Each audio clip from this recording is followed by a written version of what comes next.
alimentación que define. Porque sabemos que eres bueno, pero queremos que seas el mejor. En la Escuela de Posgrado de la Universidad Norbert Wiener, creemos en ti. Por eso te impulsamos a alcanzar tu máximo potencial y luchar por tu pasión para seguir avanzando. Somos parte del grupo Wiener Carrión y hace más de 50 años impulsamos una experiencia educativa que trasciende en nuestro país. En nuestra escuela de posgrado contamos con más de 12 años de experiencia, brindando así una formación integral en salud, criminalística, educación, gestión pública, investigación, derecho e innovación. Nos comprometimos con nuestro país en formar profesionales del más alto nivel, líderes con propósito social, líderes con excelencia académica. Impulsados por una gran red de universidades en todo el mundo, con convenios nacionales e internacionales que promueven la movilidad estudiantil y docente a través de pasantías, clases espejo, congresos y eventos internacionales de primer nivel. Nos impulsa el generar conocimiento propiciando el aprendizaje mediante la investigación y producción de artículos publicados en las principales revistas científicas del mundo. Nos impulsan nuestros docentes investigadores. Nos impulsan nuestros alumnos y egresados. Profesionales íntegros y competentes con visión global, capaces de superar cualquier obstáculo para seguir avanzando. Nos impulsa la misma pasión que te motivó. Esa pasión que impulsa al máximo tu potencial. ¿Y a ti? ¿Qué te impulsa a crecer? Posgrado Universidad Norbert Wiener. Tu impulso.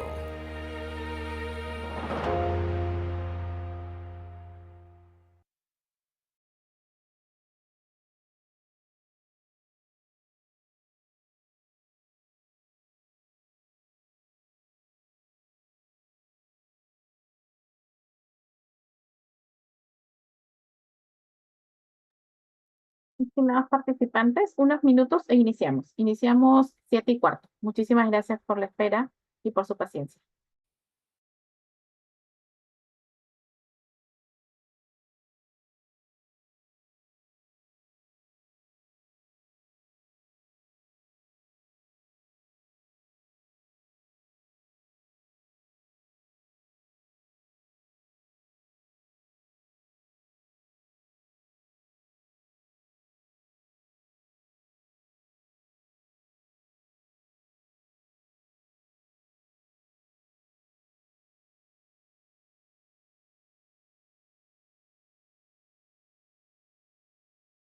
Con todos los, muy buenas noches con todos los conectados. Sean bienvenidos a este webinar académico presentado por la Universidad Privada Norbert Wiener a través de la Escuela de Nutrición, la Escuela de Posgrado y de la segunda especialidad en Nutrición Clínica con mención en Nutrición Oncológica. Sabemos bien que la nutrición y el cáncer están íntimamente relacionados, mayormente de forma negativa, desafortunadamente. Y dentro de estas alteraciones nutricionales que podamos encontrar en muchos de los pacientes, independientemente del tipo de cáncer, es la afectación a nivel del músculo. La salud muscular va a estar afectada y esto pues va a perjudicar el tratamiento del paciente oncológico. Muchas veces proyectándolos a una peor evolución y con mucha mayor razón a un peor pronóstico. Mi nombre es Edinson Arevalo, soy el coordinador de la segunda especialidad en nutrición clínica con mención en nutrición oncológica y tengo el agrado de presentar justamente a una licenciada en nutrición que tenemos como invitada y de paso agradecer también la deferencia y el tiempo que nos va a hablar justamente de este tema, de la sarcopenia en el paciente oncológico, ese daño, ese desgaste que hay a nivel muscular. La licenciada que voy a presentar a continuación se llama Daniela Ballén Castañeda, es nutricionista dietista de la Universidad Nacional de Colombia, es especialista en Administración en Salud Pública por la Universidad Nacional de Colombia, especialista en Nutrición Clínica con mención en Nutrición Oncológica de la Universidad Norbert Wiener, de la casa. cursando maestría en metodología de la investigación en salud en la Universidad Internacional de La Rioja. Y es miembro del grupo de investigación en nutrición y terapia de clínicas Colsanitas, que es el grupo Keralty, y cuenta con más de 6 años de experiencia en atención en el paciente oncológico. Daniela, muy buenas noches, bienvenida. Hola, buenas ¿Cómo noches estás? para todos. Muchas gracias. Bueno, entonces aquí te dejo a la audiencia, que es toda tuya, y puedes iniciar tu presentación. Listo, muchísimas gracias. Voy a compartirles mi pantalla. Bueno, realmente para mí es un gusto poder compartir con ustedes este espacio y poder hablar de un tema que es muy relevante, que es la sarcopenia en el paciente con enfermedad oncológica. El día de hoy vamos a tocar diferentes puntos. Vamos a hablar de la definición de la epidemiología de la sarcopenia. Vamos a tocar algunos aspectos sobre la fisiopatología. Vamos a hablar de la prevención y el diagnóstico de esta condición. Y realmente, pues me voy a centrar principalmente en el diagnóstico. Vamos a tocar algunos puntos sobre el tratamiento, sobre la importancia y la relevancia que tiene estudiar la sarcopenia en este grupo de pacientes y vamos a hablar de cuáles serían los retos para los nutricionistas a la hora de abordar la sarcopenia en el paciente con enfermedad oncológica. Lo primero que debemos tener en cuenta al hablar de sarcopenia es que vamos a tener dos corrientes diferentes. Cuando estudiamos la sarcopenia nos damos cuenta que para un grupo la sarcopenia es un término que agrupa la condición de baja masa muscular y de baja función muscular. Y podemos tener otro grupo, otra corriente, donde el término de sarcopenia se va a igualar al término o a la condición de tener simplemente o únicamente una baja masa muscular. Estos dos conceptos se van a relacionar con dos términos que son la sarcopenia primaria y la sarcopenia secundaria. Cuando hablamos específicamente de la sarcopenia primaria, vamos a pensar en una condición que está relacionada con la edad, que se relaciona con el proceso de envejecimiento y que ve el músculo principalmente como un órgano locomotor. En ese sentido, esta alteración nos va a traer como consecuencia resultados relacionados con la funcionalidad y la discapacidad. Por otro lado, cuando hablamos de baja masa muscular y lo relacionamos con esta sarcopenia secundaria, vamos a hablar de una condición que se puede presentar en cualquier edad, que se relaciona principalmente con enfermedades agudas o crónicas o con condiciones donde hay una baja ingesta de energía y de proteína. Y en esta condición el músculo está visto principalmente como un órgano metabólico y de esta forma las consecuencias que vamos a tener son consecuencias relacionadas con resultados clínicos desfavorables. En este gráfico vamos a ver con mayor detalle cuáles serían las consecuencias a la hora de tener una afectación en la masa muscular si concibimos el músculo principalmente como un órgano locomotor de color azul y cuáles serían esas consecuencias si vemos al músculo de una forma más amplia como un órgano metabólico. ¿Qué pasa al tener estas diferencias en el concepto de sarcopenia? Que realmente estudiar esta condición, estudiar, por ejemplo, la prevalencia o la incidencia o las causas y las consecuencias, pues va a ser mucho más complejo y va a ser difícil armonizar esta condición. ¿Qué pasa con las personas que estamos frente a los pacientes? Pues muchas veces vamos a tener la duda de cuál sería la mejor forma de llegar al diagnóstico de esta condición, qué medidas debo utilizar o qué puntos de corte debería utilizar para hacer el diagnóstico. Y finalmente esto impide que tengamos rutas de atención clara para los pacientes que pueden tener el riesgo de desarrollar la sarcopenia.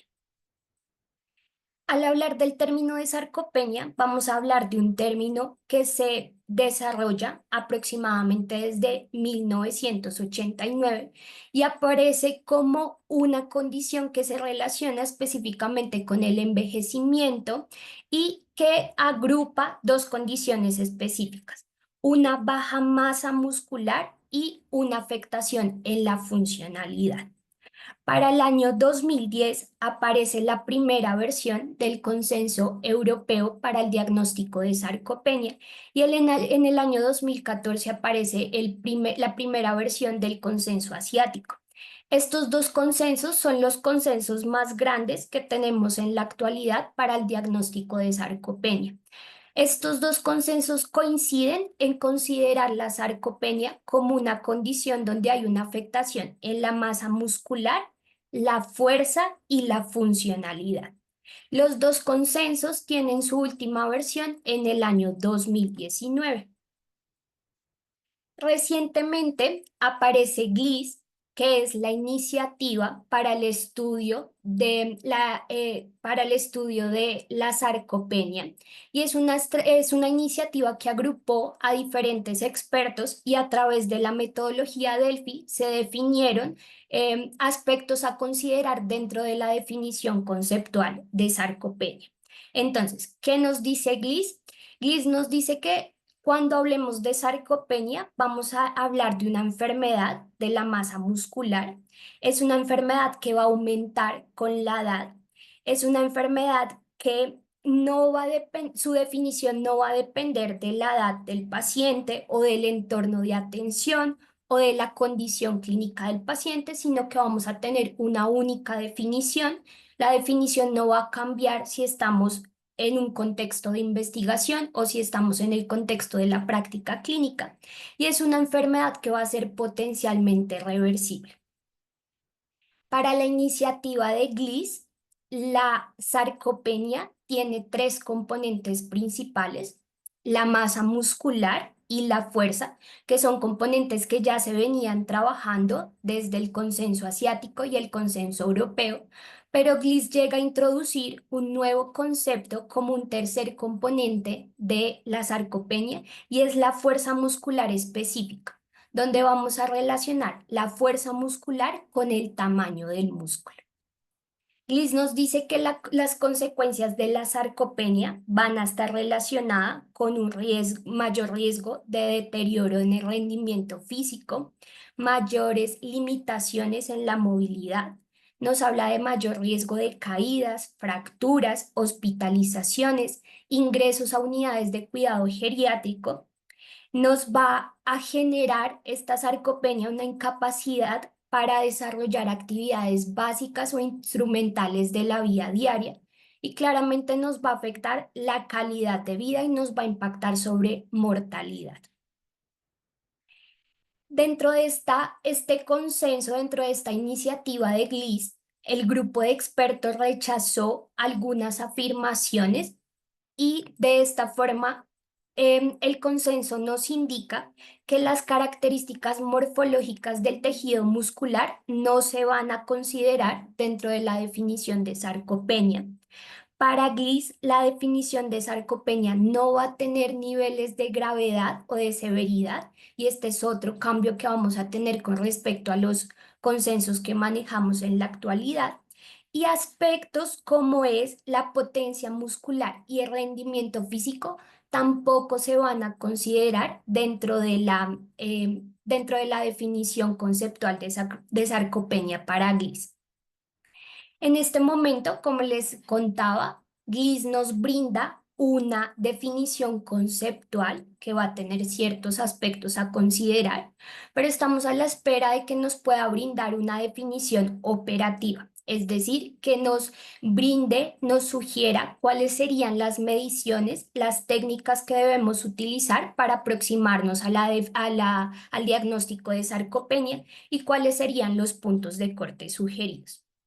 Para fines de nuestra presentación, pues el día de hoy vamos a hablar de sarcopenia como una condición donde vamos a encontrar tanto la masa muscular afectada como la funcionalidad.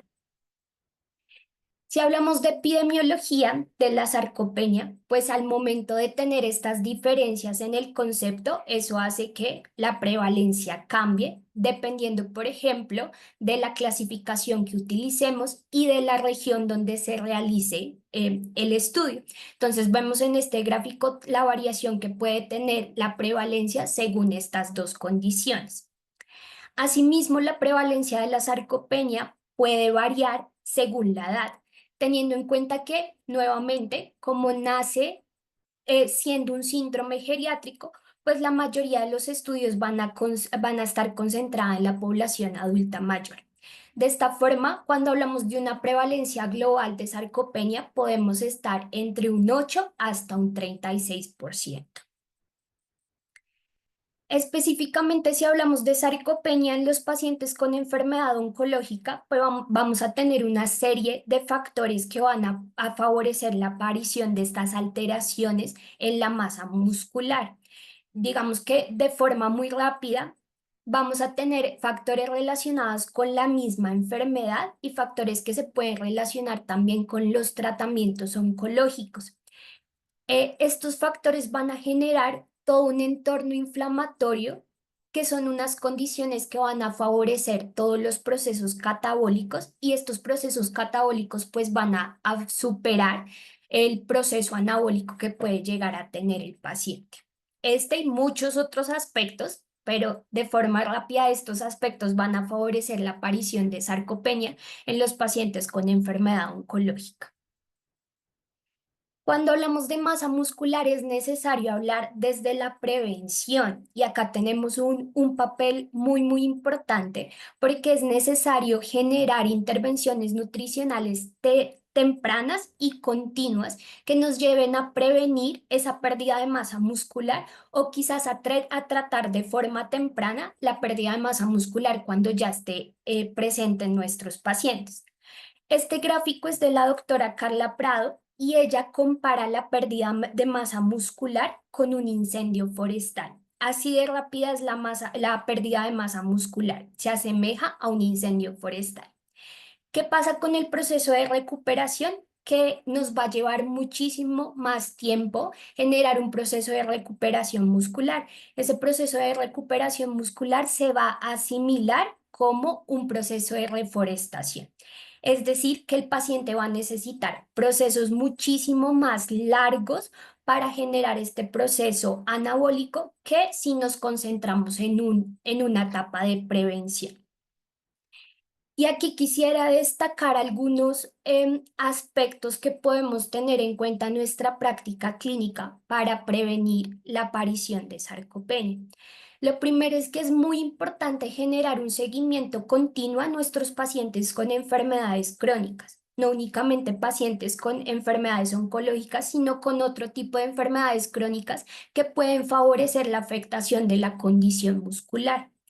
Es necesario también prestar atención a los pacientes que están en un proceso de pérdida de peso, no únicamente cuando el proceso de pérdida es una pérdida de peso involuntaria, sino también cuando están en un proceso de pérdida voluntario, porque debemos asegurarnos de que realmente el tejido que se está perdiendo es el tejido graso.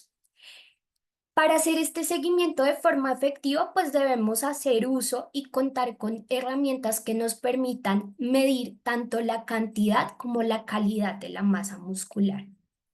Si bien no es nuestro campo, sí es importante que le destaquemos al paciente la importancia de la realización de actividad física y de la inclusión de actividad física de fuerza como una estrategia en la prevención de sarcopenia, en la prevención de la pérdida de masa muscular, y por supuesto que trabajemos de forma interdisciplinaria con otras especialidades como puede ser terapia física. En nuestra práctica clínica es necesario que en el proceso de cuidado nutricional definamos cuáles son los objetivos de nuestra intervención, y que esos objetivos pues los podamos orientar a la masa muscular, y que hagamos un monitoreo del cumplimiento de estos objetivos. Vamos a pasar entonces a un poco la parte gruesa de la presentación, que es el diagnóstico de sarcopenia. cómo vamos a llegar al diagnóstico de sarcopenia. Y creo que es muy relevante hacer hincapié en el diagnóstico, porque finalmente si yo no tengo claro cómo diagnostico, pues no voy a poder intervenir a los pacientes. Entonces, en este aspecto del diagnóstico nos vamos a centrar en los dos consensos grandes que tenemos en la actualidad, que es el consenso asiático, que es el que estamos viendo en pantalla, y el consenso europeo que vamos a ver a continuación. Entonces, en pantalla tenemos el algoritmo del consenso asiático que tiene dos partes. Una parte centrada en el diagnóstico de sarcopenia en el entorno de atención primaria y otra parte que sería el diagnóstico de sarcopenia en un entorno de mayor nivel de atención, de mayor nivel de complejidad o en entornos de investigación. Entonces, si estamos en un entorno de atención primaria, el consenso asiático nos propone tres herramientas principales para identificar posibles casos, para identificar el riesgo. El consenso asiático nos propone el perímetro de pantorrilla como una medida que nos va a permitir identificar casos de sarcopenia y nos propone puntos de corte diferenciales para hombre y para mujeres. Estaríamos frente a unos posibles casos cuando el perímetro de pantorrilla es menor a 33 centímetros en mujeres y menor a 34 centímetros en hombres.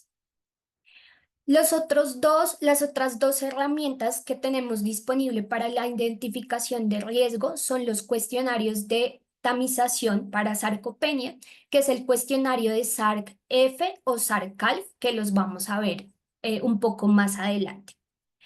Cuando yo identifico estos casos, debo hacer un proceso de evaluación y en el contexto de atención primaria nos propone que utilicemos algunas mediciones de fuerza o de rendimiento físico. Para fuerza podríamos utilizar la fuerza prensil a través de la dinamometría o podemos aplicar la prueba del test de la silla o podemos hacer algunas pruebas de rendimiento físico. Si estas pruebas están afectadas, estaríamos frente a una condición de posible sarcopenia y en el contexto de atención primaria, pues debemos generar una intervención a partir de modificaciones en el estilo de vida, modificaciones en relación a la alimentación y la actividad física.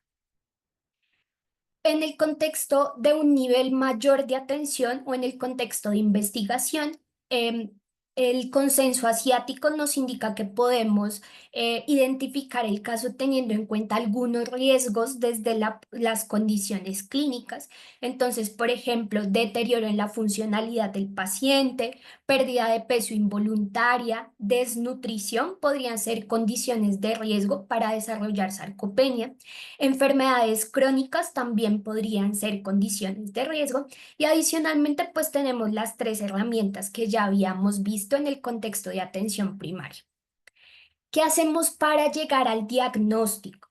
En el diagnóstico vamos a evaluar los tres componentes que hacen parte de la definición de sarcopenia para el consenso asiático.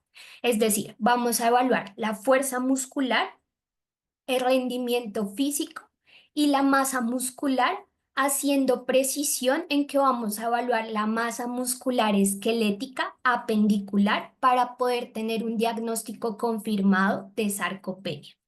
De esta forma, ¿qué nos dice el consenso asiático? Vamos a tener un diagnóstico de sarcopenia cuando tenemos una baja masa muscular esquelética apendicular. Recordando que cuando hablamos de esta masa muscular esquelética apendicular, hablamos de la masa muscular que se concentra en los miembros superiores y en los miembros inferiores. Y esta baja masa muscular se va a sumar o a una baja fuerza o a un bajo rendimiento físico. De ahí llegaríamos al diagnóstico de sarcopenia de acuerdo al consenso asiático.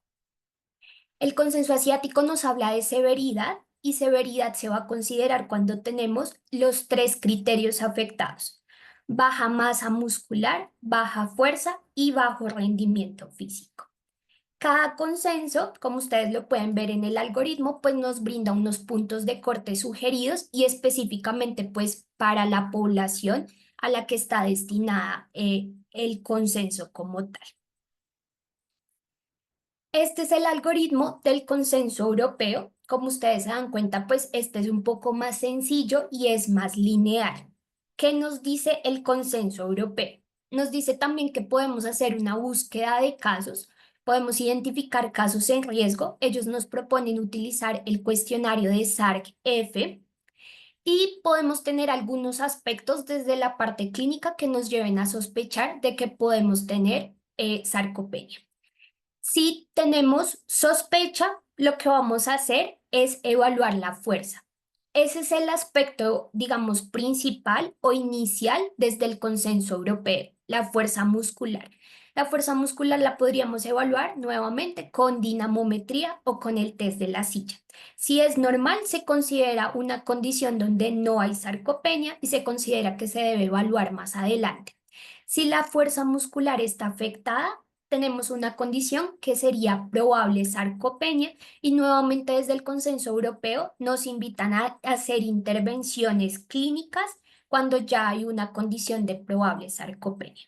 ¿Cómo confirmamos el diagnóstico? Con la evaluación de la masa muscular a través de técnicas validadas para evaluar la composición corporal.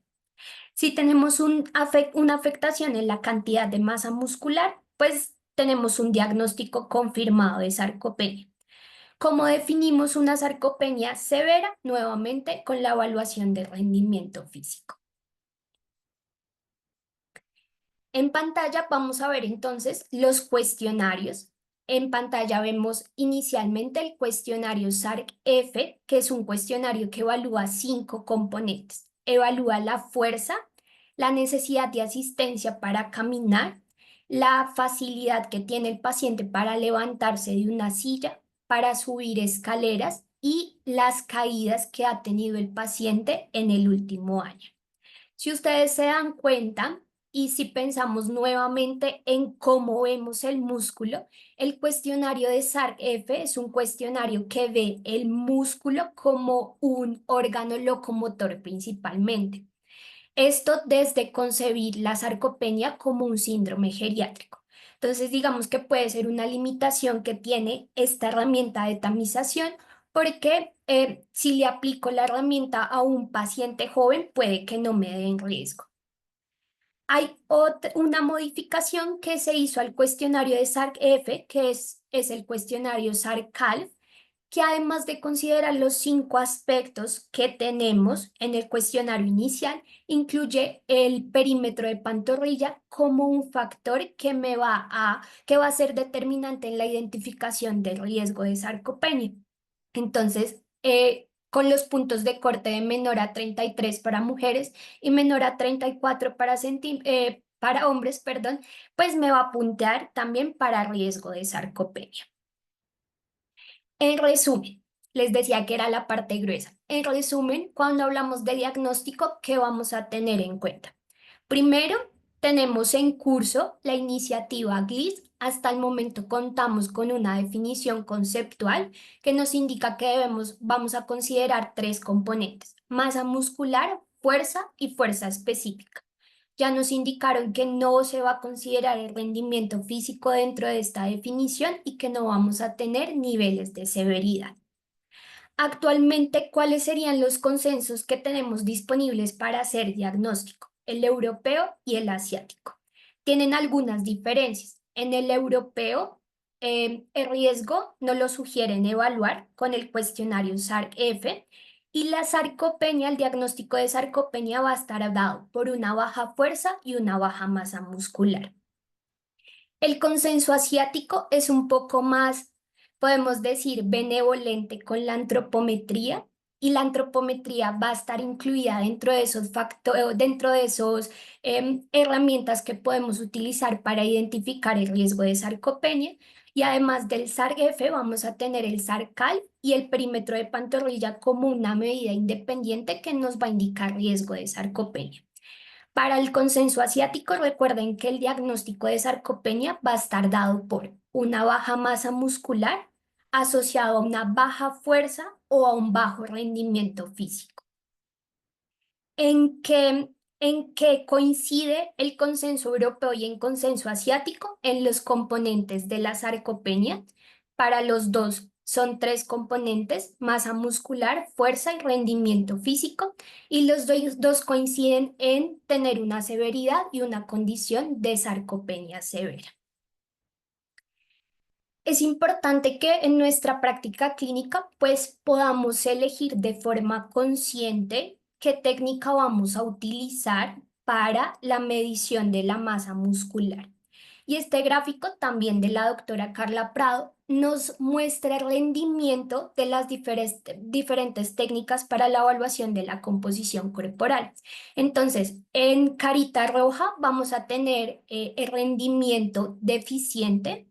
Amarillo nos va a hablar de un rendimiento moderado y en verde tendríamos un rendimiento suficiente. El cuadrante A nos muestra el rendimiento de las técnicas, específicamente de su precisión en los diferentes entornos. Primera columna, el entorno de investigación. La segunda columna, el seguimiento de los pacientes en entornos ambulatorios. Y la última, el entorno hospitalario. Y en el cuadrante B vemos el rendimiento de las diferentes técnicas, teniendo en cuenta aspectos primero como la disponibilidad de los puntos de corte, que puede ser un factor limitante a la hora de estudiar la sarcopenia. Segundo, la fiabilidad y la viabilidad de estas técnicas a la hora de generar medidas repetitivas para evaluaciones longitudinales. Y por último, los costos. Entonces, estos son aspectos que deberíamos considerar a la hora de elegir la técnica que vamos a utilizar para hacer esta medición de la masa muscular. Claramente, también debemos pues tener presente que en la mayoría de los contextos puede que no tengamos estas técnicas validadas para hacer la evaluación de la composición corporal. Y en ese sentido, pues si bien puede limitarnos, no debe ser un factor que nos lleve a no generar un diagnóstico de sarcopenia. Entonces, un acercamiento que podemos hacer es a través de técnicas de antropometría o incluso, por ejemplo, el examen físico. Creo que la antropometría es una herramienta que debemos rescatar y que cada vez más pues, nos muestra una evidencia científica sólida sobre su uso. Y vamos a hablar un poco sobre específicamente el perímetro de pantorrilla, que puede tener muchas ventajas, pero que es una medida que se puede ver afectada por 4 aspectos específicos. El perímetro de pantorrilla se puede ver afectada por el sexo, por la raza, por el índice de masa corporal y por la presencia de edema. Sin embargo, pues viendo el potencial que tiene esta medición para aproximarnos a la cantidad de masa muscular, se han generado diferentes estudios que nos permiten un poco manejar esas limitaciones. Entonces, en el año 2021 aparece este artículo de la doctora Cristina González, que nos brinda primero unos puntos de corte específico para grupos poblacionales. Fueron realizados a partir, el análisis de los datos fueron realizados a partir de los datos de la encuesta NANES, y ella hace unos análisis específicos por grupos poblacionales. Entonces tenemos ahí un aspecto que es la raza o la etnia. Lo otro es que en este análisis nos brinda unos cortes específicos para hombres y para mujeres, y nos da unos cortes para hablar de un déficit de masa muscular moderado y severo medido a través del perímetro de pantorrilla. Adicional, con este análisis, ella nos brinda unos puntos de corte para hacer la corrección según el índice de masa corporal del paciente. En el contexto de pacientes con enfermedades crónicas, pacientes con una posible pérdida de masa muscular, con pérdidas de peso involuntarios, la corrección la vamos a realizar si el índice de masa corporal del paciente es superior a 25. En población sana hay una corrección que se hace en índice de masa corporal menor a 18.5, pero esa no la vamos a hacer con nuestros pacientes por el contexto del paciente, pues por un mayor riesgo de tener esa afectación de masa muscular. Entonces, ¿cuál sería la corrección propuesta? Voy a tomar el perímetro de pantorrilla Y si el índice de masa corporal de mi paciente está entre 25 y 29,9, le debo restar 3 centímetros y con este nuevo valor hacer la interpretación de la medida. Si el índice está entre 30 y 39,9, debo restar 7 centímetros. Y si el índice de masa corporal es igual o mayor a 40, debo restar 12 centímetros. De esta forma, pues superaría de alguna forma algunas de las limitaciones que tiene la medida del perímetro de pantorrilla para tener una medida un poco más exacta. El otro aspecto que decíamos que podía limitar la toma del perímetro de pantorrilla es el edema. Y tenemos este estudio que se hizo. Este estudio realmente fue hecho en una población de adultos mayores, pacientes mayores a 65 años, y se determinó que un factor que nos puede ayudar a corregir la pantorrilla en la presencia de edema es restar 2 centímetros en hombres y restar 1,6 centímetros en mujeres. De esta forma, pues, aunque tengamos algunas limitaciones, sobre todo en la disponibilidad de las técnicas para medir la masa muscular, pues realmente el perímetro de pantorrilla es una medida que nos va a acercar mucho, que tenemos a la mano y que podemos hacer uso en nuestra práctica clínica diaria. Como les decía, el grueso de la presentación era la parte del diagnóstico. El tratamiento es un capítulo también bastante amplio y es muy complejo, y un poco el mensaje es a que tengamos en cuenta que estamos ante una condición compleja y asimismo es su tratamiento. Y es un tratamiento que debe ser visto como un tratamiento multimodal. Desde la parte nutricional, ¿qué aspectos debemos tener en cuenta a la hora de intervenir a un paciente que tiene sarcopenia? Primero, pues brindarle al paciente, asegurarnos de que reciba toda la energía que necesita. Vamos a estar frente a un régimen hiperproteico. Debemos considerar el uso de ciertas vitaminas en específico o el papel de ciertas vitaminas específicas, el uso de nutrientes como puede ser el omega 3, el papel que va a tener aminoácidos específicos o componentes derivados de los aminoácidos. Y nuevamente, como les decía, pues la intervención multimodal, teniendo como un aliado completamente necesario e importante que es la actividad física. Realmente uno en la práctica clínica se da cuenta que deben estar las dos cosas juntas para que los resultados sean óptimos a la hora de intervenir esta condición. Y un poco ya concluyendo, pues, porque es importante hablar de sarcopenia, porque es importante diagnosticarla y poderlo intervenir. Porque cuando hablamos de pacientes con una afectación en su condición muscular, la evidencia es muy clara en mostrar asociación entre esa afectación del músculo y desenlaces clínicos desfavorables, como puede ser la afectación en el deterioro en la condición física del paciente, en discapacidad, un mayor riesgo de caídas y de fracturas, mayor riesgo de los procesos de hospitalización, dificultades en los procesos de cicatrización, necesidad de todo un proceso de rehabilitación, mayor riesgo de complicaciones posoperatorias, una mala calidad de vida. Y específicamente si pensamos en nuestros pacientes con enfermedad oncológica, vamos a tener progresión tumoral, mayor toxicidad del tratamiento y por ende una menor supervivencia. ¿Cuáles son los retos? Y un poco más que retos, la invitación que quiero generar con lo que les comparto el día de hoy. Lo primero es que debemos buscar estrategias para que podamos acceder a tecnologías que nos permitan hacer una adecuada medición de la masa muscular. Si bien un poco en palabras sencillas nos podemos defender con la antropometría y realmente es muy valiosa en la práctica clínica, hay que utilizarla, pues sí debemos hacer un esfuerzo y compartir con las personas que toman decisiones, sobre todo en los centros en los que trabajamos, de por qué sería importante adquirir tecnología que nos permita hacer una evaluación más exacta y más precisa de la masa muscular en nuestros pacientes, sobre todo en nuestros pacientes con enfermedad oncológica. Invitarlos también a generar procesos de investigación que nos permitan tener información, por ejemplo, que nos pueda llevar a determinar puntos de corte específicos para las diferentes técnicas y las diferentes mediciones en nuestra población en específico, porque realmente pues estamos utilizando puntos de corte derivados de otras poblaciones con otras características.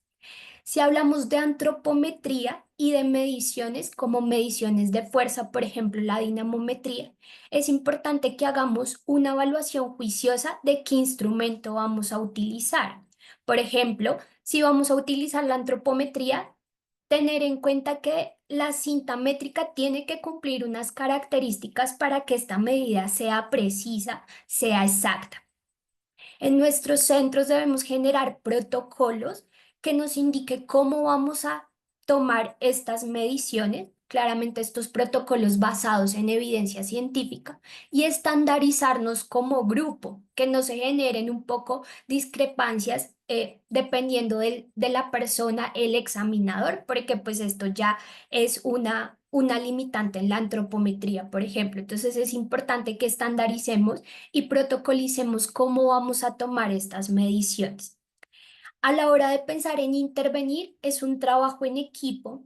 La sarcopenia requiere de una intervención multimodal y eso lo debemos tener en cuenta como profesionales y transmitirlo también de esta forma a nuestros pacientes. Y algo que no está plasmado en la diapositiva, pero que es muy importante, especializarnos, porque realmente, pues, la intervención que hacemos en los pacientes es diferente cuando nos especializamos realmente en el tipo de pacientes que estamos viendo y en las condiciones que el contexto que tienen estos pacientes.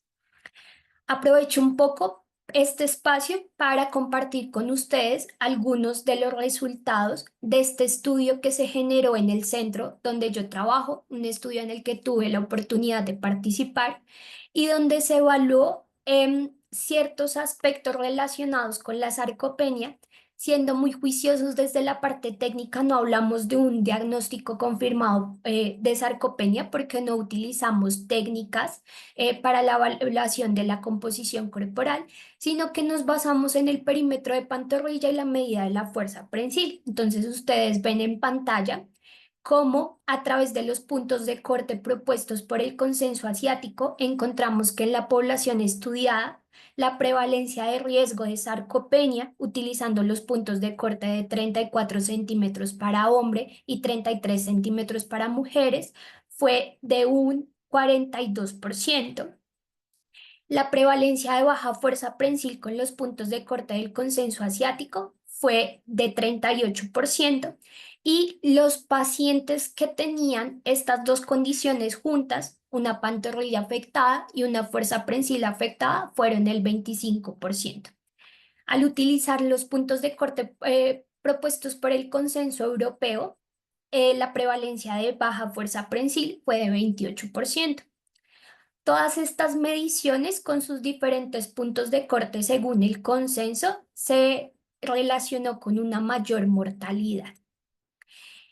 Con esto ya finalizamos la presentación del día de hoy. Nuevamente, pues, hacerles una invitación a que vuelvan de su práctica clínica la identificación, el diagnóstico de esta sarcopenia y que podamos, pues, intervenir de forma efectiva y sobre todo de forma oportuna esta condición en nuestros pacientes para evitar todos esos desenlaces clínicos que vimos que se pueden desarrollar.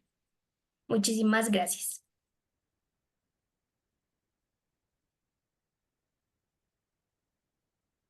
Muchas gracias, Daniela, por la excelente presentación. Queda muy en claro que la sarcopenia o ha cobrado ya mayor relevancia a través del tiempo y sobre todo también el proceso fino que implica su identificación temprana a través de algunas herramientas de tamizaje y sobre todo también el diagnóstico. Aún hay mucho camino que recorrer respecto a ello y sobre todo al momento de la intervención. Coméntanos un poco sobre tu experiencia dentro de tu propia práctica clínica, sea a nivel de paciente ambulatorio o hospitalizado. ¿Ustedes ya tienen implantado algún tipo de protocolo, tanto para la identificación como para la intervención en el paciente que se le detecta sarcopenia y más aún si es oncológico? Sí, digamos que desde aproximadamente el año 2022, desde el Departamento de Nutrición, hemos hecho un trabajo juicioso y dedicado para poder diagnosticar sarcopenia, especialmente en el grupo de pacientes que hacemos seguimiento en el contexto ambulatorio. Dentro de la consulta, pues implementamos todavía técnicas de antropometría, un poco defendiendo esa técnica, sobre todo porque como nutricionistas somos los profesionales, como de los pocos profesionales entrenados en la toma de estas mediciones. Entonces tomamos el perímetro de pantorrilla como una medida rutinaria en nuestra atención. Hacemos pruebas funcionales, implementamos la dinamometría y también hacemos el test de la silla como parte rutinaria de la evaluación. Y en este momento contamos con la herramienta de impedancia para la evaluación de la composición corporal. Esto para llegar a un diagnóstico confirmado de sarcopenia, teniendo pues claramente, como lo veíamos durante la presentación, diferentes limitantes según el uso de técnicas que utilicemos para la evaluación de la masa muscular. Mm, Cuando hablamos de intervención, pues la intervención es muy juiciosa desde generar estrategias desde la dietoterapia y la modificación de la dieta del paciente para favorecer patrones de alimentación hipercalóricos, hiperproteicos, teniendo en cuenta todo el contexto que tiene el paciente oncológico, las limitaciones que pueden generar la misma enfermedad o los tratamientos oncológicos. Utilizamos pues la complementación con productos específicos según las necesidades del paciente. Y algo que creo que nos ha llevado a tener unos mejores resultados es nuevamente ver la condición como una condición que requiere una intervención multimodal. Y lo que hacemos es remitir a nuestros pacientes a terapia física, porque realmente pues si bien, como les decía, debemos hacer hincapié al paciente en la necesidad de hacer actividad física, no somos los profesionales formados para brindar estas recomendaciones, entonces remitimos a nuestros pacientes a terapia física y en los contextos de hospitalización pues hacemos un trabajo mano a mano con nuestros compañeros de fisioterapia. Justo por ahí va a ir la segunda pregunta, ¿no? Como si mencionaba el tema de la actividad física, ya has mencionado muy claramente, pues, de que se busca también la intervención de otro profesional, ¿no? Quizás podemos llegar hasta la prescripción de la misma, pero a veces también saber qué tipo de actividad física es la que debe recibir cada paciente en función a cómo va en la etapa de la terapia oncológica, cómo incluso también se basa en las pruebas funcionales o de fuerzas detectadas en la evaluación previa, van a determinar justamente cómo van a rumbar esos tratamientos. Entonces, es importante también la participación de estos profesionales y sobre todo también ir a la reflexión de que muchas veces las primeras recomendaciones que suelen recibir los pacientes oncológicos, sobre todo cuando reciben su diagnóstico inicial, o sea, cuando se enteran que tienen cáncer, es o bien que deje de comer tales alimentos o que no se mueva o que trate de estar en el mayor tiempo en reposo posible, cuando es la peor recomendación que se les puede dar. Y ahí también hablamos de oportunidad.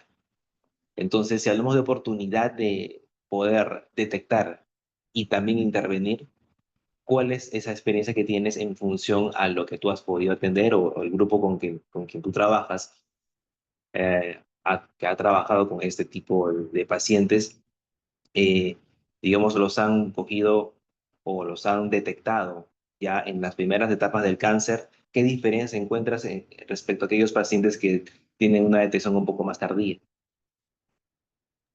Bueno, pues digamos que eso es muy, muy importante porque muchas veces cuando llegan los pacientes en un momento temprano, la condición de la masa muscular no está completamente afectada. O sea, es un paciente que puede tener una cantidad de masa muscular dentro de los límites esperados y la funcionalidad también está normal.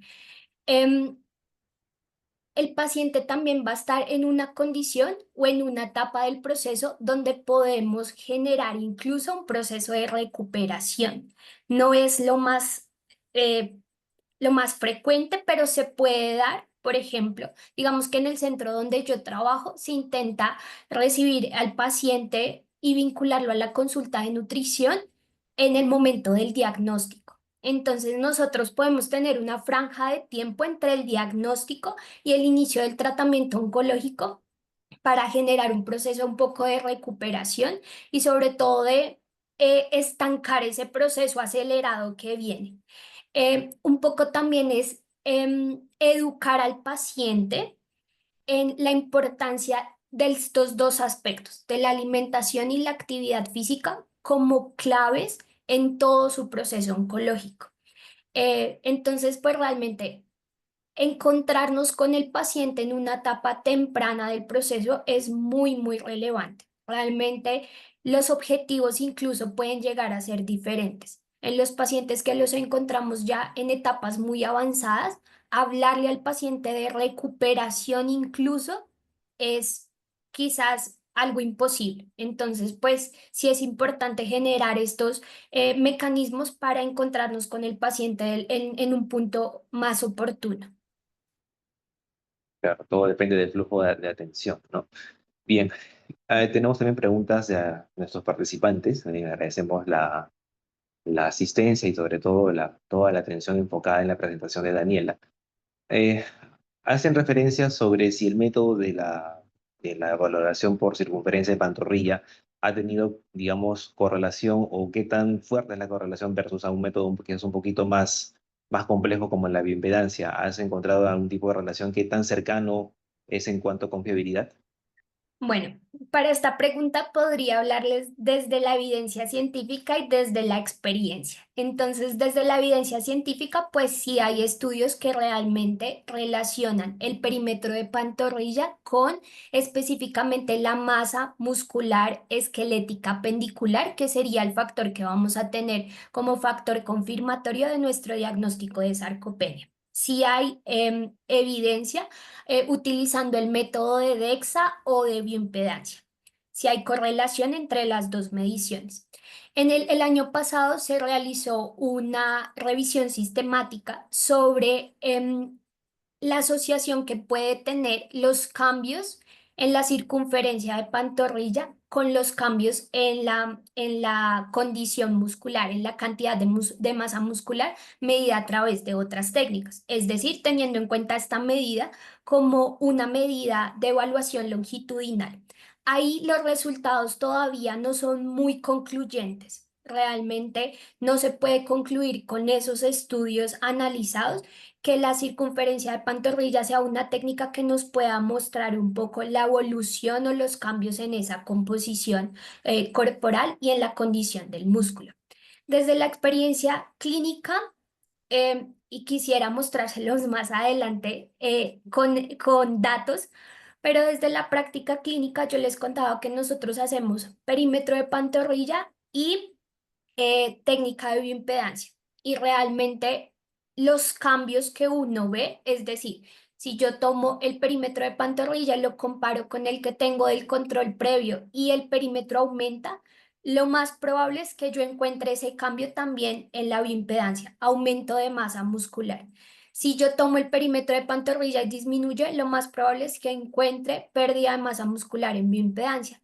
Y es muy interesante porque hemos tenido casos específicos que es algo que puede pasar y es que el paciente tiene el mismo peso, pero en la pantorrilla cambia.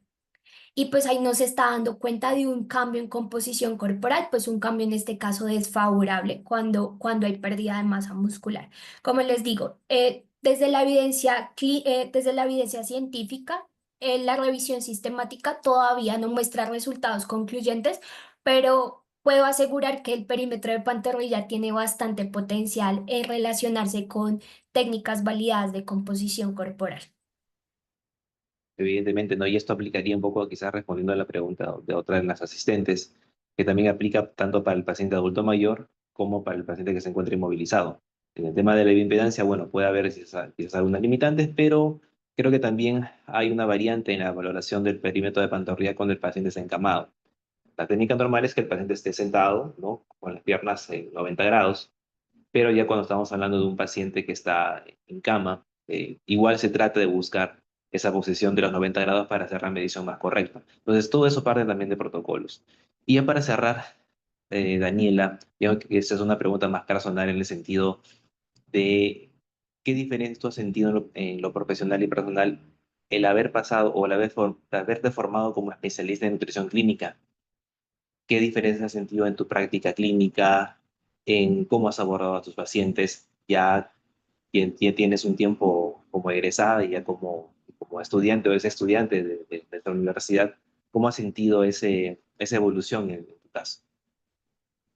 Bueno, pues en Colombia no tenemos la posibilidad de especializarnos. Eh, Creo que esto hace que brindemos una atención diferencial al paciente. Si bien como nutricionistas estamos en la capacidad de abordar diferentes condiciones patológicas, especializarnos hace que nuestra atención sea diferencial, que generemos un proceso de cuidado nutricional específico, que seamos muy conscientes del contexto de nuestros pacientes, que tengamos un conocimiento profundo de todo lo que implica esa condición patológica y cómo se relaciona con el estado nutricional.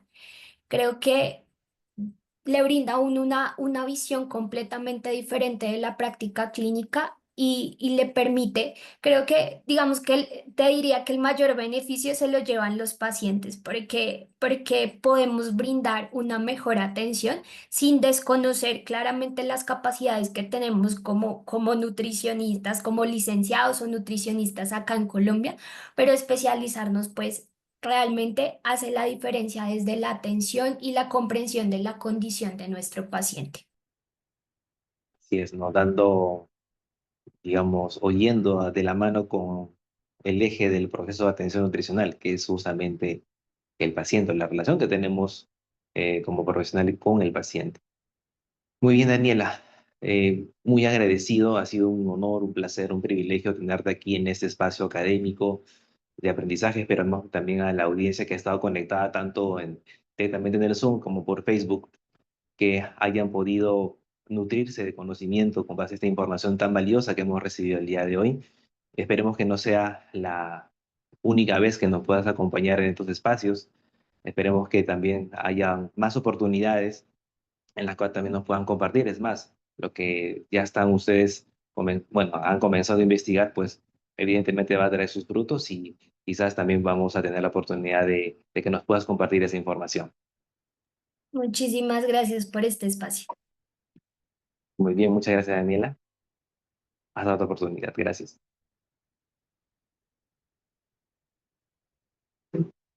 Muy bien, audiencia. Tengan nuevamente buenas noches. Esta ha sido la presentación por parte de la licenciada Daniela Ballén.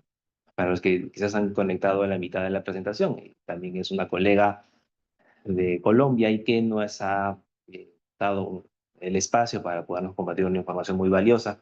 Ella también ha sido estudiante de la Universidad Norbert Wiener de la segunda especialidad en nutrición clínica con mención en nutrición oncológica y justamente en función a ello también vamos a poder compartir información justamente respecto a la especialidad que como habrán quizás podido ver en las redes sociales, también estamos en un proceso de admisión cuyo grupo va a iniciar el día 12 de abril. Entonces vamos a compartir una breve presentación justamente relacionada a la segunda especialidad.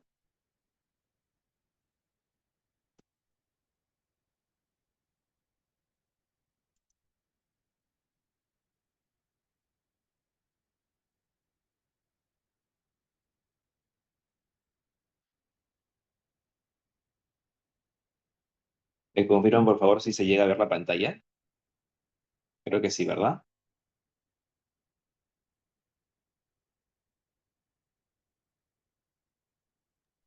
Sí se ve, licenciada Edison. Gracias. Vamos a ponerla en pantalla completa. Ahora sí. Bien. Entonces, bueno, presentamos a través de la Escuela de Posgrado de la Universidad Norbert Wiener a la segunda especialidad de nutrición clínica con mención en nutrición oncológica y mencionarles a los que estén interesados en llevar una segunda especialidad, de aquellos colegas nutricionistas, establecer justamente las diferencias en términos de ventaja que ofrece la universidad. En este caso contamos con 4 estrellas QS, que es un reconocimiento internacional respecto a la calidad de enseñanza en la modalidad a distancia, calidad de profesorado y recursos educativos. Contamos también con un certificado de calidad ISO 9001 del año 2015, más de 27 años formando profesionales líderes, más de 15 años de experiencia como escuela de posgrado y también buscamos un aprendizaje práctico, sobre todo en centros de simulación avanzada, un plan de estudios que también se ve enriquecido por el convenio con Arizona State University, profesores también especialistas, sobre todo con práctica clínica, y también investigadores en RENACIT, compromiso con la investigación, y evidentemente la universidad ofrece dentro de los estudios de posgrado las segundas especialidades, dentro de ellas la especialidad en nutrición clínica con mención en nutrición oncológica, ¿no? Y también contamos con experiencias globales a través de convenios con 6 países y también jornadas académicas a nivel internacional. Bien, entonces aquí están las diversas alianzas, como ya había mencionado, no solamente están en Estados Unidos, sino también alrededor del globo. Eh, y bueno, específicamente, y hablando un poco de la segunda especialidad de nutrición clínica, lo que nosotros ofrecemos como segunda especialidad va primero desde la calidad de la plana docente, que tiene amplia experiencia en el manejo del paciente hospitalizado, paciente ambulatorio, sobre todo pues son especialistas en nutrición clínica y también con especialidad en atención en pacientes oncológicos. Ellos justamente a través de sus conocimientos actualizados y su práctica van a poder volcar todo su conocimiento para la mejora de las capacidades y destrezas de aquellos colegas que quieran justamente o busquen especializarse en esta especialidad. Ofrecemos en la modalidad de estudio no solamente el tema de enseñanza, sino también un acompañamiento académico permanente, tomando en cuenta de que las clases son semipresenciales. Van a haber tanto clases virtuales y algunas sesiones de manera presencial. La malla curricular está bastante integrada, aborda temas desde la evaluación nutricional, el soporte nutricional especializado, enfocado también en la terapia nutricional en el paciente oncológico y también la parte preventiva. Y una formación integral, porque justamente hay un equilibrio importante entre tanto las clases teóricas como las prácticas para asegurar un aprendizaje completo y especializado. El objetivo que busca el programa con ustedes es formar profesionales con competencias que les permitan ofrecer atención especializada en la prevención y el tratamiento de enfermedades oncológicas, evidentemente desde el aspecto nutricional. ¿A quién va dirigido? A licenciados en nutrición, nutrición humana, nutrición y dietética y bromatología y nutrición, evidentemente todos titulados. La metodología es el aula invertida, es decir, que también el estudiante ya tiene acceso al material de los cursos de manera, digamos, de manera previa para que las pueda ir revisando y ya vaya, en cierto modo, preparado para la clase que se vaya a dictar. Sobre todo en los cursos que son enfocados a la terapia nutricional, siempre vamos a utilizar el método del caso, que es justamente la propuesta de casos clínicos para que puedan ser desarrollados durante las sesiones de aprendizaje y evidentemente también las conferencias y charlas que involucra cada uno de los cursos. ¿Qué competencias y habilidades van a adquirir ustedes al completar la segunda especialidad? Pues van a aplicar el proceso de atención nutricional en personas sanas y enfermas, obviamente enfocado también en el paciente oncológico, que involucra justamente el cálculo o el diagnóstico, las necesidades que cada paciente pues, pueda tener en función a su historial dietético, sus condiciones socioculturales, y esto va a ir enfocado a la atención tanto en paciente hospitalizado como en el paciente a nivel de consulta externa, a nivel ambulatorio. Van a poder identificar los problemas alimentarios nutricionales y van a poder ejecutar programas, ¿no?, de acuerdo también a lo que ustedes busquen, orientados a la nutrición oncológica. Y también van a tener la oportunidad o la opción de liderar o desarrollar quizás investigaciones, y que si alguno tenga una orientación hacia la investigación enfocada en la nutrición clínica o la nutrición oncológica para contribuir justamente a mejorar el tratamiento o la intervención nutricional en los pacientes con cáncer. El título que ustedes van a recibir una vez que terminen los estudios de segunda especialidad es el título de especialista en nutrición clínica con mención en nutrición oncológica a nombre de la Universidad Norbert Wiener. Obviamente es indispensable haber aprobado todos los cursos y haber asistido al 90% del programa y sustentar y aprobar un trabajo académico. ¿Sí? En este caso es un trabajo académico que consiste en una revisión de un artículo científico de manera rigurosa. Y este proceso de poder justamente presentar ese trabajo se da dentro del tiempo que ustedes estarían estudiando en la especialidad. Vale decir que dentro de nuestro plan de estudios, como ustedes ven en pantalla, que se dividen en 3 ciclos, cada uno con 4 asignaturas, observan con mucha atención que tenemos el curso de investigación 1 en el primer ciclo e investigación 2 en el tercero. En aquellos cursos ustedes van a tener la ventaja de ir desarrollando aquel trabajo que les va a permitir ostentar el título de especialista. Por tanto, no es que van a terminar y luego de eso recién van a hacer un curso de investigación para poder titularse, sino que dentro del desarrollo de sus clases van a poder ya tener esta opción y de esa manera también, sé que el factor tiempo es un tema también importante, así ustedes no dilatarían el tiempo en el cual podrían ya ostentar el título de especialista. Y como verán también, pues tenemos cursos enfocados en la nutrición clínica y en el último ciclo damos énfasis hacia la nutrición oncológica. Y en cuanto a la plana docente, simplemente mencionar, me tienen a mí en primer término como su coordinador de la segunda especialidad de Edinson Arévalo. Tenemos también docentes que tienen vasta experiencia, sobre todo en el campo de investigación y en la docencia y también en la práctica clínica con pacientes, tanto en el caso del doctor Joel de León Delgado, que es nuestro docente de inmunonutrición, es un experto en investigación a nivel biológico. La licenciada Stephanie Díaz, también experta en nutrición clínica, sobre todo a nivel de enfermedades metabólicas. A la magíster Nelisa Zúñiga, que es también una docente enfocada y con mucha expertise en el manejo del paciente pediátrico. A la profesora Melissa Ponce Castillo, enfocado también en la nutrición renal. Al licenciado Giancarlo Casas, que también es especialista en nutrición clínica y que actualmente labora en el Instituto Nacional, en el Instituto Regional de Enfermedades Neoplásicas de Arequipa. Él viene también viendo a estos pacientes ya bastante tiempo. Entonces también él va a volcar su experiencia dentro de la segunda especialidad. A la doctora Andrea Bojorquez, que es nuestra docente de investigación, en la que las va a acompañar a ustedes justamente a desarrollar estos trabajos en función al trabajo académico que se les va a ir pidiendo. Y también a la licenciada Cintia Ceballos, que también es especialista en nutrición clínica con manejo en soporte nutricional. Muy bien, entonces, hasta aquí es mi presentación respecto a cómo es o cómo se compone la especialidad. No sé si en esta parte ¿Me ya permites, por estaríamos favor, por terminar. Edinson? Sí, doy paso. Sí, doy paso Sí, a Francesca. Gracias. ¿qué tal? Muchísimas gracias, Edinson. Muchísimas gracias por la ponencia. Muchísimas gracias a todos por su participación. Quiero invitarlos, pues, a poder formar parte de nuestra segunda especialidad en nutrición clínica con mención en nutrición oncológica. Quiero comentarles que nosotros estamos iniciando clases este 12 de abril. La modalidad de nuestra segunda especialidad es semipresencial. Tiene una duración de 12 meses, son 3 ciclos académicos, como han podido visualizar hace un momento. Nuestro horario de clases tiene una frecuencia semanal que contempla los días miércoles de 8 a 10:30 de la noche, los días sábados de 2 de la tarde a 8:50 y los domingos de 8 de la mañana a 1:30 de la tarde. Quiero comentarles también, al ser una modalidad semipresencial, nosotros tenemos muchos participantes que se encuentran en provincia, por lo cual hemos pensado en ellos para poder tener un aula híbrida y puedan acceder a desarrollar esta especialidad conjuntamente con nuestros alumnos que se encuentran en la ciudad de Lima.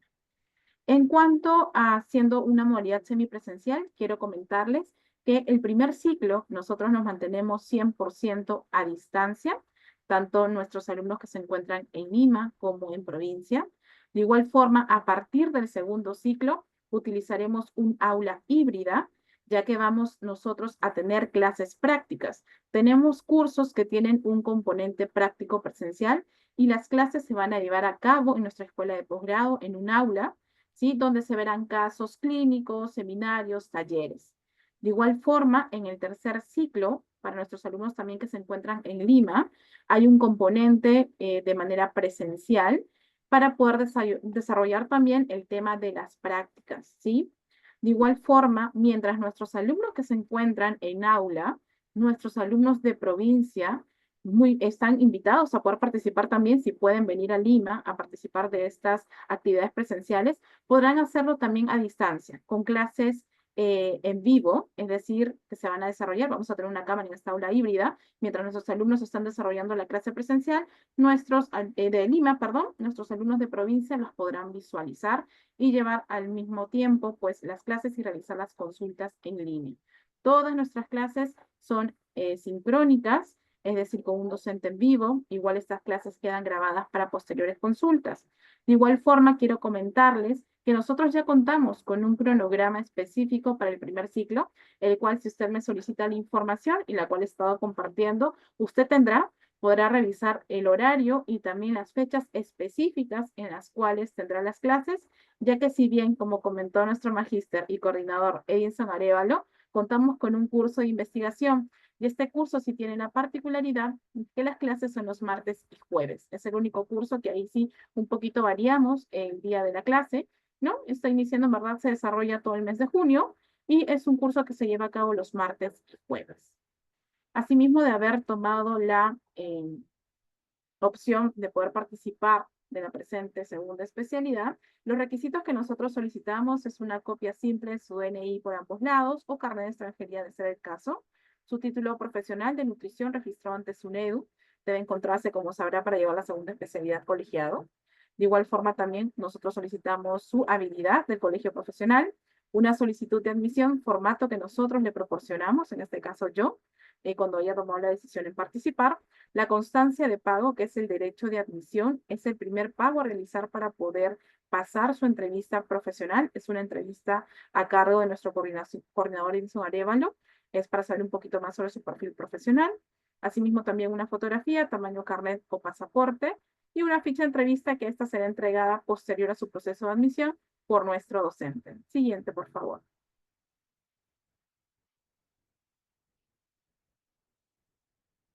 Siguiente. Gracias. En cuanto a nuestros beneficios, quiero comentarles que actualmente, para el presente inicio, contamos con un beneficio excepcional por convenio con el Colegio de Nutricionistas a nivel nacional, el cual le otorga el 20% de descuento en sus cuotas mensuales. La inversión regular de la especialidad es de 8.688 soles, pero con el beneficio que estamos otorgando para el presente inicio, usted cuenta con el 20% de descuento, donde la totalidad de la especialidad es de 7.188. ¿Qué comprende esta inversión? Esta inversión comprende el derecho de admisión, el cual ya les mencioné que es de 300 soles. Enviando los requisitos y realizando este pago de admisión, nosotros procederemos a agendar su entrevista profesional con el coordinador. Una vez estando admitido, usted deberá cancelar la primera matrícula, son 3 matrículas en total, una matrícula por ciclo, y su primera cuota con el beneficio excepcional de 499. Este beneficio se va a mantener de inicio a fin de la especialidad. No va a variar ni tampoco se va a incrementar. Son en total 12 cuotas de 499. Para nuestros egresados también contamos con el mismo beneficio del 20% de descuento, sean egresados de pregrado, egresados en algún momento que hayan llevado alguna carrera en Carrión, también egresados de algún posgrado, pueden también acceder a ese beneficio. Siguiente, por favor.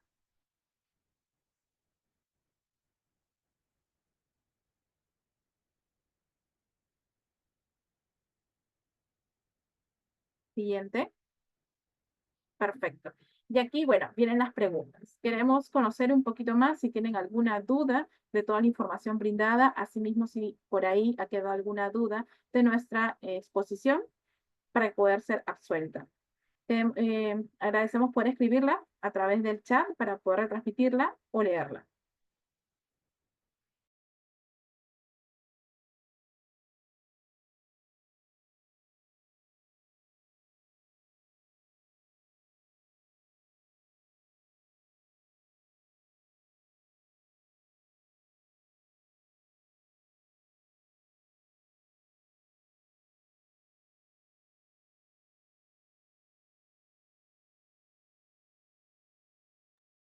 Acá tenemos una consulta en cuanto a las clases. Muchísimas gracias, Julie Gonza. Las clases presenciales, ¿qué días serán y frecuencia? Mencionaba que la frecuencia de clases es semanal. Las clases se llevan a cabo los días miércoles de 8 de la noche a 10:30, los días sábados de 2:30 a 8:50 y los domingos de 8 de la mañana a 1:30 de la tarde. Hay sí un horario extendido recién en el tercer ciclo, que para ello nosotros vamos a hacerle mención para que puedan tomarlo en consideración, que a partir del tercer ciclo los sábados son de 8 de la mañana a 11:45 y nosotros vamos a poderles brindar este cronograma, el cual que estamos brindando actualmente para el primer ciclo, para que ustedes puedan ver, ¿no? El tiempo que el tiempo de sus actividades profesionales. Hay otra consulta. Les comento. Los pagos se realizan juntos luego de la admisión, dado que hay un proceso para poder matricularlos. ¿Sí? No es que de repente hacen el pago a fin de mes y después de ahí vamos a correr con la matrícula. No. Después de pasado el proceso de admisión, deben hacer los pagos para asegurar su vacante y a su vez también para que usted pueda contar al inicio de las clases, porque antes de iniciar clases, nosotros tenemos una inducción en la cual les vamos a comentar cómo es el desarrollo de las clases, de las actividades, indicarles también su cronograma de clases, cronograma de pagos, ¿no? Para que ustedes puedan tener claro todo antes de iniciar el día 12 de abril con sus clases, ¿no? Nosotros tenemos siempre una inducción. Y para ello, para la inducción, porque también nosotros les brindamos conocimiento de cómo poder ingresar a su Canvas e intranet, en este caso utilizamos esas plataformas de alumno, debe usted estar matriculado. Por eso es que se le solicita que luego de haber pasado el proceso de admisión puedan realizar los pagos correspondientes de primera matrícula y cuota.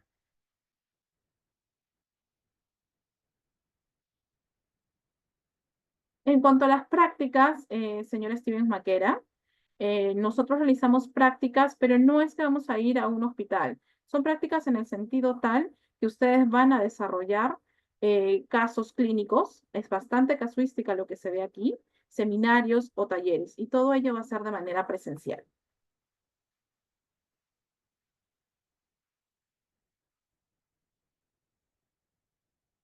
No sé si por ahí hay alguna otra duda o consulta. Igual están mis datos para que se puedan contactar, de estar interesados, agradecer, puedan llamarme. A veces sí tardo un poquito respondiendo WhatsApp porque tengo muchas consultas, pero si me llaman los puedo atender, no hay ningún inconveniente. Igual déjenme su WhatsApp, pero sí les agradecería por favor la paciencia para poder llegar a su WhatsApp y responderles. Creo que no hay más consultas.